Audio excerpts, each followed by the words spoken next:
محترم والدین، کیا ہم نے کبھی اپنے بچوں کو بتایا کہ قرآن کی فلاں آیت کیوں اور کیسے نازل ہوئی؟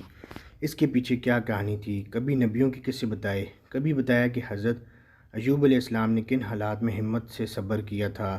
حضرت یوسف علیہ السلام نے کیسے فراست اور یقین سے رب کا ہاتھ تھامے رکھا؟ حضرت ابراہیم علیہ السلام کیوں رب کے فیورٹ فرینڈ تھے اور کیوں اتنی قربانیاں دے کر بھی کوئی شکوہ نہ کیا؟ حضرت یونس علیہ السلام کیسے مچھلی کے پیٹ سے نکلے تھے؟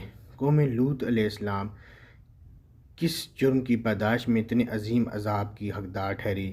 حضرت نوح علیہ السلام کی 9 سالہ ثابت قدمی کا کیا نتیجہ نکلا تھا؟ حضرت آسیہ کتنے پکے ایمان والی تھی اور اس کا انہیں کیا صلہ ملا؟ حضرت مریم علیہ السلام کی پاکیزگی کی کیوں مثالیں دیتا تھا؟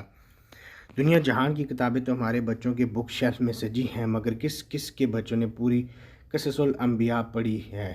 ہم بچوں کے نام تو شوق سے فاطمہ، ابراہیم، موسیٰ، بلال، مریم، خدیجہ اور اسماعیل رکھ دیتے ہیں اور سمجھتے ہیں کہ ہمارا فرض پورا ہو گیا، اب ہمارے بچے خود نیک بن جائیں گے۔ یہ بچے ہمارے لیے کیسے صدقہ جاریہ بنیں گے؟ کبھی قاری کے حوالے کرنے کے بجائے ہم نے خود ان کو قرآن پڑھانے کی کوشش کی ہے، قرآن کا ترجمہ پڑھایا ہے، بتایا ہے کہ اللہ اپنی کتاب میں کہتا کیا ہے۔ ہمارے بچوں میں کردار کی وہ اعلیٰ خوبیاں کیسے پیدا ہوں جو ہمارے جلیل القدر صحابہ، اولیاء اور انبیاء میں تھی۔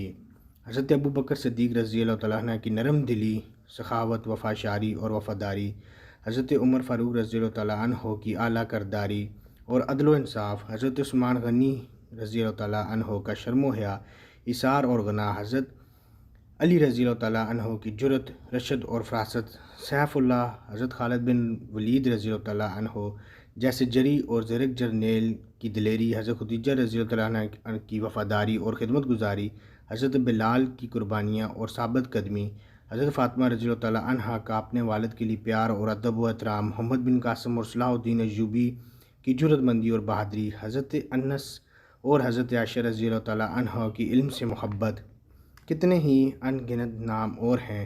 یہی مسلم ہیروز ہیں جن کی سچی داستانیں کردار و اخلاق کی بلندیوں پر لے کر جاتی ہیں، نہ کہ نیٹ فلکس، یوٹیوب اور سوشل میڈیا پر گزارا وقت اور آوارہ گردیاں۔ اس سے پہلے کہ سوشل میڈیا اور موبائل فون کا یہ فتنہ ہماری نسلوں کو لے ڈوبے، ابھی بھی وقت ہے۔ اس سے مکمل نجات تو شاید اب ممکن نہیں، مگر اس سوشل میڈیا کا مثبت استعمال خود بھی کریں اور بچوں سے بھی کروائیں۔